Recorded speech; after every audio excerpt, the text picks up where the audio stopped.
Snoring no more. Snoring ni Maris Racal at Anthony Jennings, hihinto na nga ba sa pagpapakilig? Nagtataka ang mga fans ng Snoring kung ano nga ba ang ibig sabihin ng Facebook post ni Maris Racal. Ayon kasi sa kanyang post, "That's it for Snoring. Salamat sa pagmamahal." Palaisipan naman sa mga fans ng Snoring kung ano nga ba ang gustong ipahiwatig ni Maris, kaya naman hindi tuloy maiwasang magkomento ng mga netizens na hihinto na nga daw ba sa pagpapakilig ang Snoring?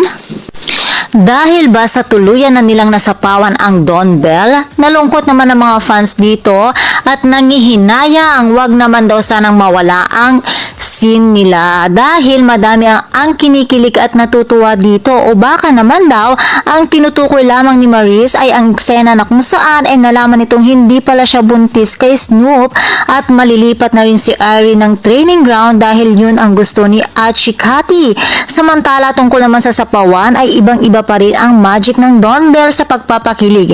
Iba pa rin ang level nito kaya wala naman daw sapawan na nangyayari. Masaya lahat ng mga cast dahil nadadala talaga ang mga manonood sa bawat eksena ng Can't Buy Me Love.